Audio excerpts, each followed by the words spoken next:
Velociraptor's a pack hunter, you see. He uses coordinated attack patterns, and he is out in force today. And he slashes at you with this 6-inch retractable claw, like a razor, on the middle toe. He doesn't bother to bite your jugular like a lion, see? No.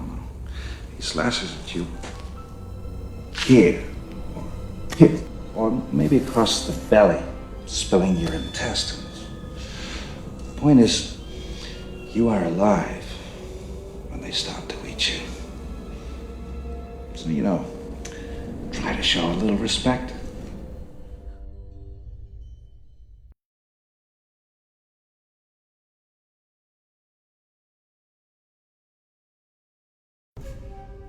Deinonychus anterhopus was described in 1969 by American paleontologist John Ostrom in the Midwestern United States of America. It hails from the Antlers and Cloverleaf Formation, ancient geological rock dating between the Valanginian and Albian stages of the early Cretaceous epoch, 135 to 112 million years ago. At a time in Earth's history where Africa and South America hadn't yet separated, and Europe was a series of large island continents that stretched from Asia to North America. 115 million years ago, Deinonychus hunted in the ancient floodplains of North America, preying on small herbivorous dinosaurs and mammals such as the Aquilops americanus and Gobicomenon ostromi, using its powerful legs and keen intelligence to outmaneuver and ambush its prey. However, Deinonychus is also considered to be a pack hunter, and grouped together they could take down and kill larger dinosaurs such as Tenontosaurus tilleti and Sauropelta edwardsorum. Deinonychus was not the apex predator of its region, however. It was forced to regularly compete against other dinosaurs such as its larger cousin dromaeosaurid, the Utahraptor austramazi, and the titanic North American Carcharodontosaurid, and true apex predator of early Cretaceous North America, the infamous Acrocanthosaurus atachensis. Deinonychus fossils were first uncovered in 1931 by the American paleontologist Barnum Brown, who was investigating the Cloverleaf Formation in search of Tenontosaurus fossils. When he eventually found a Tenontosaurus specimen, he also uncovered a new species of dromaeosaur encased in limestone nearby. He described the new species as Daptosaurus agilis, or active lizard. After preparing the specimen, it was shipped back to the American Museum of Natural History, where it remains to this day as specimen AMNH 3015. In 1964, John Ostrom led another expedition into Cloverleaf and uncovered the incredibly fragmented remains of multiple individuals belonging to the same species. They were shipped back to Yale's Peabody Museum of Natural History as 50 individual specimens, although it's worth noting that it could have been as little as 3 heavily fragmented individuals. Ostrom published his description of Deinonychus in early 1969, including the type specimen YPM 5205 from his Cloverleaf expedition in 1964, and included Barnum Brown's Daptosaurus AMNH 3015. It was named Deinonychus anterhopus, or terrible claw, after the large scythe-shaped claws on each foot.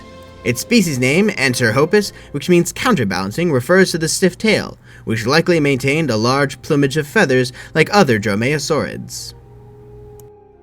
Deinonychus is often attributed with sparking the famous dinosaur renaissance of the 1960s. Prior to this, dinosaurs were commonly viewed as slow, stupid, cold-blooded reptilian monsters. The discovery of Deinonychus redefined dinosaurs as intelligent, warm-blooded animals like birds.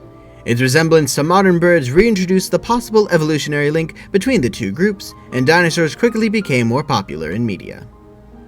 The burst in dinosaur popularity gave rise to modern paleoart, which further redefined our perception of dinosaurs. Dinosaurs were drawn with feathers that covered large portions of their bodies and even displayed complex social behaviors, such as the Maiasaura taking care of its young. It was Gregory S. Paul in the 1980s that really defined paleoart at the time. Paul was an assistant and illustrator to paleontologist Dr. Robert Backer, yet Paul himself actually lacked a formal degree in paleontology. He is often outlined in the paleontology community for his unusual claims and theories, particularly regarding species classification. And it was in his 1988 book, Predatory Dinosaurs of the World, a complete illustrated guide, where he claimed that Deinonychus could be considered a larger North American species to the late Cretaceous Mongolian Velociraptor. My name is John Parker Hammond. What follows is a record of certain events in which I took part between the years 1980 and 1997, on an island I will call Site B. When International Genetic Technologies was founded in 1975, they immediately began their work into genetic engineering and managed to produce their first asset, the Sicilian dwarf elephant, by 1984. They had cloned their first official dinosaur, the Triceratops horridus, by 1986, and by 1988 had managed to obtain a plethora of revived prehistoric species, including Brachiosaurus bronchi, Parasaurolophus walkeri, and the famous Tyrannosaurus rex. John Hammond wanted exciting species for his park on Isla Nublar, and often rejected the more basic or uninteresting species in favor of the more aggressive, unique, and of course more popular dinosaurs. Oftentimes, the investors for Jurassic Park were unimpressed with the species that had been bred on Isla Sorna, and revisions were made to their DNA in attempts to breed more exciting specimens. Such was the case in 1991 when a new species hatched on Isla Sorna from amber samples collected from the Clovelly Formation of Montana, a unique, aggressive, bird-like dinosaur called Deinonychus anterhopus. While John Hammond was ecstatic about the creation of this new species, its large stature and familiar bird-like appearance was sure to make an impressive attraction, Ingen's investors were displeased. Its large head was rather off-putting, and it wasn't nearly as large as they had hoped it would be. Its name, Deinonychus, was boring. It wasn't exactly catchy. It's false. They were worried the animal would be unpopular compared to the more impressive specimens, and were concerned that introducing it to the park would actually be a poor investment. With both sides at an impasse, Dr. Henry Wu proposed an interesting suggestion. You see, during the incubation phase, the Deinonychus DNA had compatibility issues with its genetic donor, the yellow-banded poison dart frog, Dendrobites leucomelis.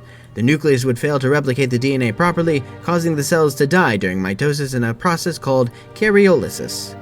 As a result, a portion of the individuals would fail during the incubation phase. To rectify this issue, Dr. Wu insisted on replacing their genetic donor with that of the Arusha reed frog, Hyperoleus viridiflavus omatostictus, a subspecies of the common reed frog.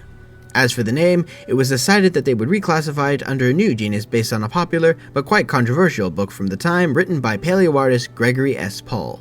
In his 1988 book, Predatory Dinosaurs of the World, A Complete Illustrated Guide, he proposed that the genus name Deinonychus be changed to that of its late Cretaceous Mongolian cousin, reclassifying Deinonychus as Velociraptor anterhopus. Dr. Laura Sorkin was displeased with the reclassification of Deinonychus and insisted that they keep its original name. She put pressure on Hammond to fund amber expeditions to Mongolia and China in hopes to obtain true Velociraptor DNA, which led to the creation of many Asian species such as Gallimimus bellatus and Mamenchisaurus sinocanadorum. However, she was unsuccessful in obtaining a true Velociraptor. The Velociraptors went through many changes and revisions over the course of its 30-year history. While some changes may appear redundant at first, others are far more drastic, and their background is often shrouded in mystery and speculation. It is unknown whether or not many of these variants were cloned by Ingen, or if they were the result of rapid environmental evolution caused by high competition between the larger carnivores. Some Velociraptor variants are born with unpredictable features that defy our understanding of reptiles, while others possess unusual abilities such as bioluminescence. Many variants may still be undocumented and might possess unique attributes unknown to modern science. Today, we will be focusing on the 3 variants of Velociraptor documented on Isla Sorna between the years 1991 through 1999. These variants are commonly referred to as the 3 raptor tribes.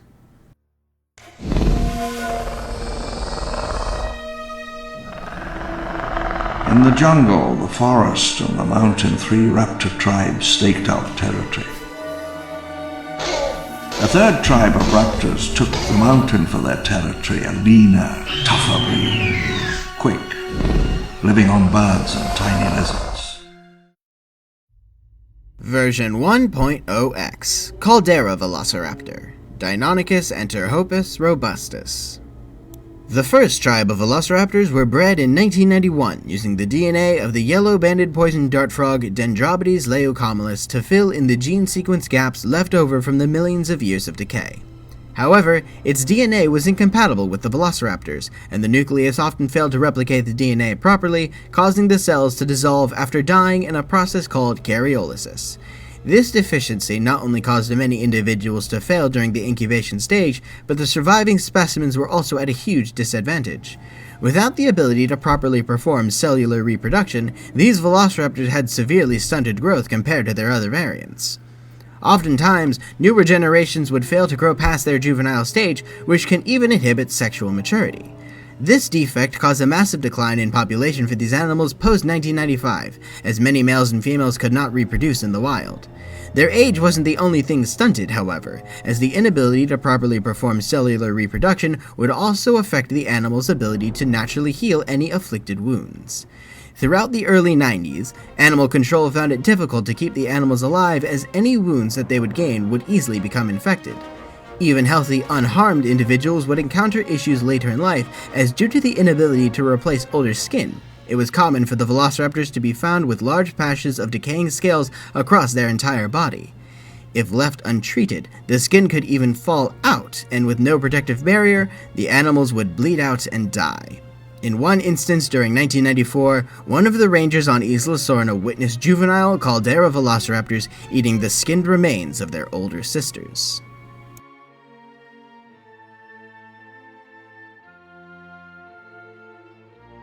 The Caldera velociraptors were just larger than their prehistoric counterparts. The smallest individuals can grow up to about 1.13 meters, 3 foot 8 inches tall, and 2.9 meters, 9 foot 6 inches long, while the largest can grow to around 1.33 meters, 4 foot 4 inches tall, and 3.2 meters, 10 foot 10 inches long. This size difference compared to later variants showed that they were weaker, creating tension and cohabitation issues between variants in captivity pre-1995. Their heads were much more robust than its cousins, hence the subspecies classification Robustus. But the investors for Ingen found this unattractive and insisted that they be removed from the park attraction list. After determining that the Caldera velociraptors would be replaced to remove the genetic defect caused by the yellow-banded poison dart frog DNA, there was conflict between the different branches of Ingen to determine what exactly should be done with the already existing animals. Many within the Ingen security division, specifically Director Jim Bosher, proposed that the velociraptors be eradicated as there is no reason to keep them alive. John Hammond, however, wanted to recoup lost production costs and opted to sell them as guard dogs to Marxist dictatorships. Unfortunately for Hammond, however, no one was buying. Instead, Bosher and his security division decided to take matters into their own hands by poisoning the dinosaurs using a mix of fertilizers and pesticides. He called the project Operation Clean Sweep, and it was largely successful on the unpopular Brachiosaurus altathorax, although he never managed to start on the velociraptors before Hurricane Clarissa hit Isla Sorna in 1995.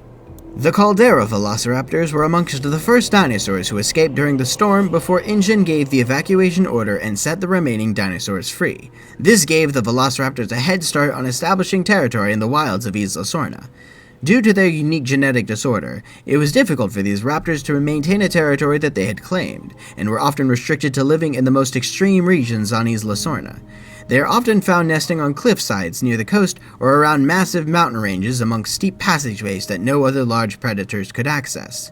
The largest population of these raptors hunt along the collapsed rim of the central caldera, where they exclusively hunt native birds and reptiles as well as the imported rat population.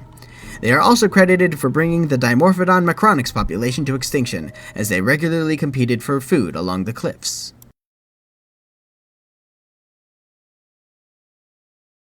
The raptor preened itself, utterly confident of its right to be there, absolutely no consciousness that it was not the sovereign ruler of this earth.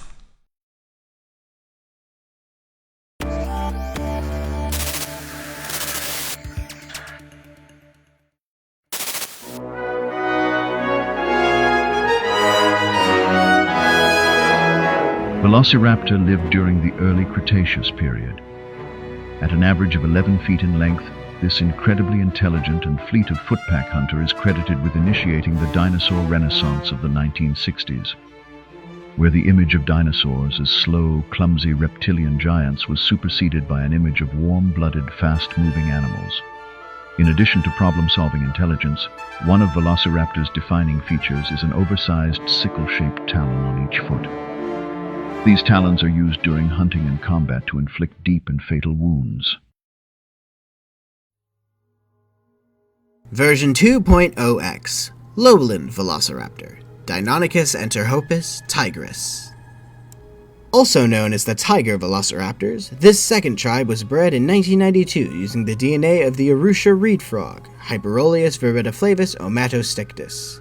It was specifically designed to replace the unpopular Caldera velociraptors in hopes that the addition of the reed frog DNA would remedy the previous version's genetic defect.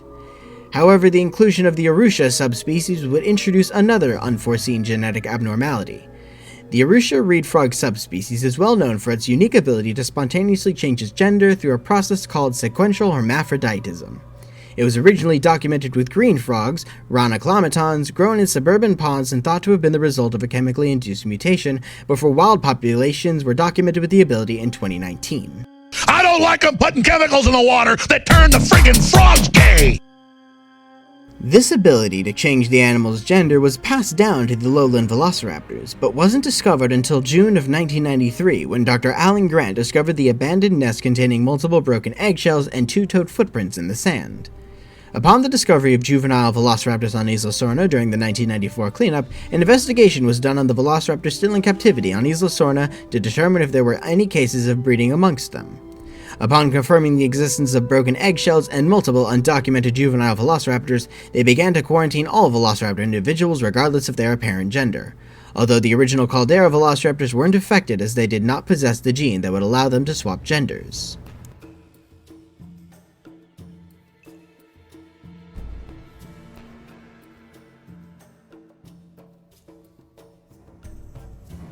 Ingen's investors were far more excited about this version than the Caldera velociraptors, so much so that Ingen didn't hesitate to include this species in the park. Of the 9 female-designated eggs that had begun incubation, only 8 survived, a far greater yield than that of the Caldera velociraptors. However, desperate to ensure the success of this attraction, John Hammond ordered the creation of a new batch to replace the missing 9th velociraptor that had failed the previous incubation. A new clutch of eggs hatched in late 1992, which included unusual genetic abnormalities that were not present in the previous batch. Of these abnormalities included an overly large specimen that grew to 1.8 meters 6 foot tall and 4 meters 13 foot long, as well as a darker skinned variant with a dotted pupil. In early 1993, the large velociraptor was transported to Isla Nublar as Hammond believed its larger size would be more appealing to guests. However, the raptors were more intelligent than they had previously anticipated, as they quickly realized the animals were attempting to escape. The raptors were found strategically throwing themselves onto their paddock's electric fences, and after further investigation found that the big one had taken over the pride. Following the attacks on the fences, the order was given to relocate the velociraptors to a small holding pen north of the visitor center. It was later decided that they would replace them with the Herrerasaurus ichtigualastensis. Following Ingen's evacuation of Isla Sorna, the lowland velociraptors were free to enter the wild and establish territory. They are most often found nesting around the eastern lowland and central redwood regions of Isla Sorna, blending in with the dry, grassy regions and redwood forests where they can camouflage and ambush potential prey. The population of these velociraptors skyrocketed in the wild, and within a year after the fall of Isla Sorna, individual colonies were large enough to take down species of sauropoda. This included animals such as the Apatosaurus excelsus population, which had re-entered extinction by 1996. The largest population of this variant is located within the central Caldera, along the boundary where species from both the East and West territories often intermingle with one another. Because of their close proximity with the Caldera velociraptors, they often clash and exchange territory.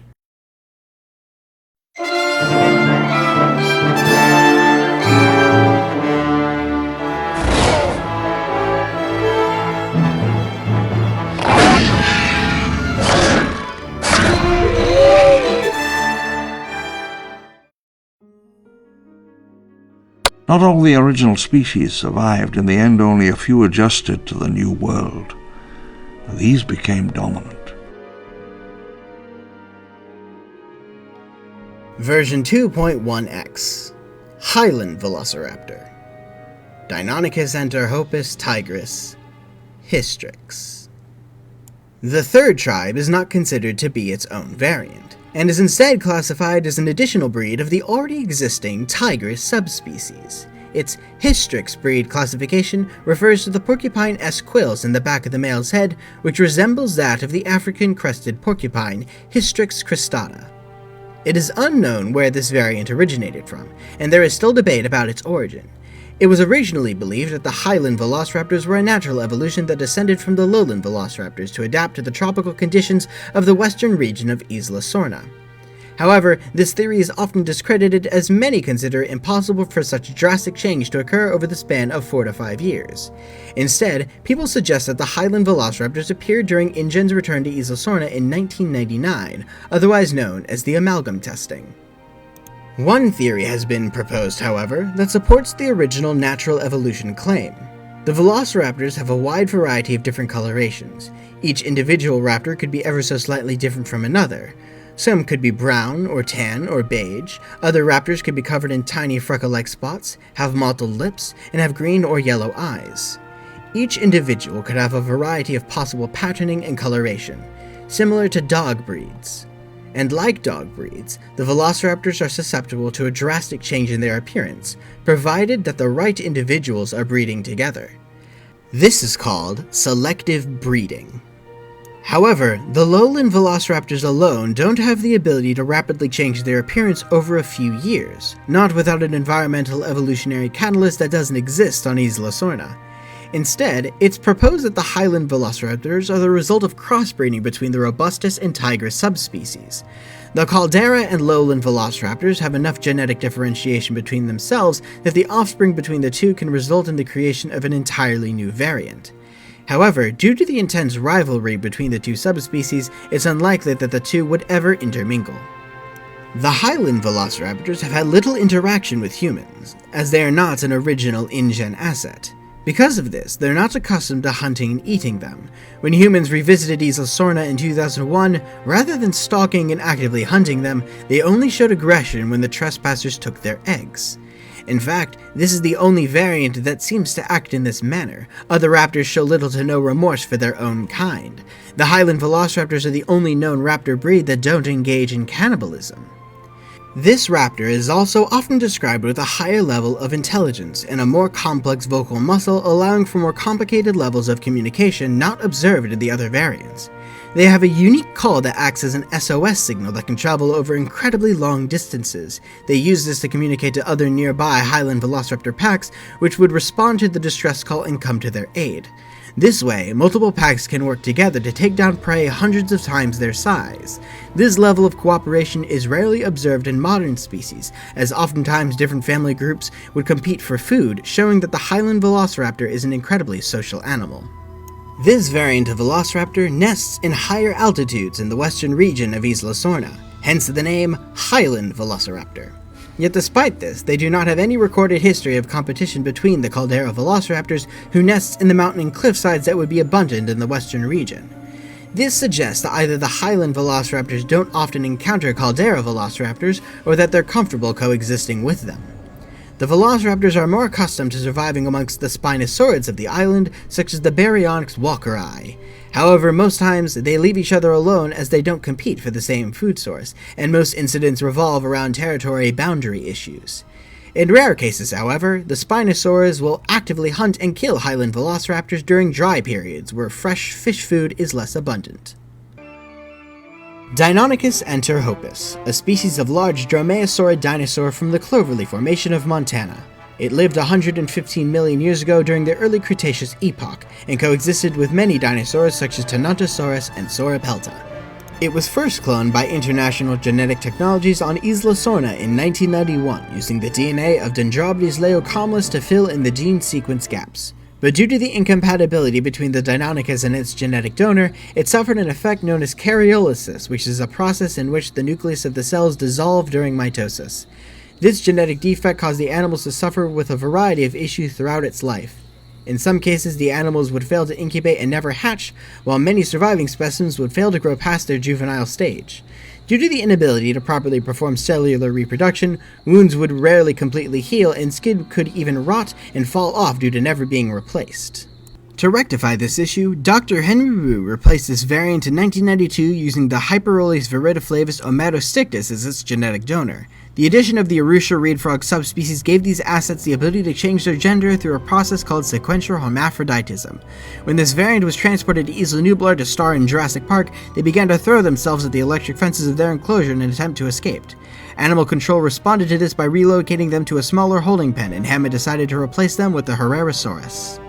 Another variant appeared on Isla Sorna after Hurricane Clarissa hit the island in 1995. These animals were much more intelligent than its predecessors and displayed a higher level of empathy and complex communication skills.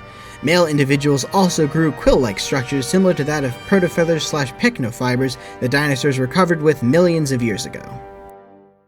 Of course, these aren't all of the Velociraptor variants. In fact, we've barely scratched the surface. There are unconfirmed reports of another variant that lives along the coasts of Isla Sorna, and even living on La Roca Grande, the Big Rock, and the coasts of Isla Muerta. Males have been reported with quills similar to that of the Highland Velociraptors, but displaying bright red colorations like that of the Lowland Velociraptors, suggesting that this variant could be a potential crossbreed between the two. In 2012, Ingen cloned a velociraptor capable of bioluminescence as a part of their research into genetic splicing and hybridization. And employees at Jurassic World began breeding and even training velociraptors as part of a military research program called the Integrated Behavioral Raptor Intelligence Study, or IBRIS. It included a variety of new raptor breeds that possessed unique colorations and abilities such as parthenogenesis, the ability for multicellular fauna to reproduce without a mate. After dinosaurs were brought to the mainland in 2018, many velociraptor variants were transported from Isla Sorna to the mainland as part of the growing illegal dinosaur trade. Even new species of dromaeosaurids such as Pyroraptor olympius and Atrociraptor marshalli started appearing in Biocen's Dolomite Sanctuary in Italy and the Amber Clave Black Market in Malta. We will be discussing these new variants and more later this year in the next installment of the Raptor Variant Research Project. Thank you all for watching this video. We hope you enjoyed it, as this project took a very long time to produce. Consider leaving a like on this video and subscribing, and leave a comment down below on what kind of videos you want to see going further. Consider donating to our Patreon, as it really helps the channel and you get all kinds of exclusive perks. Thank you all for watching. We hope you had a very fantastic Jurassic June. This is Bob14435, signing off. Hey Ember Miners, thanks for watching today's video. Be sure to click the subscribe button on your way out and click the bell icon to be notified of our videos when we upload them. Consider leaving a like on this video so we know that you enjoyed it. Leave a comment about content that you would like to see come to this channel, and be sure to check the description for links to our Discord if you would like to talk to the team more directly. Check out our Patreon if you would like to help fund the team and its upcoming projects. Remember, this is a fan group reviewing the depths of our favorite franchise, and that we are in no way affiliated with the groups and companies that own them. Be sure to support Universal Studios and Amblin Entertainment. This has been an Amber Mine production. Thank you for mining with us.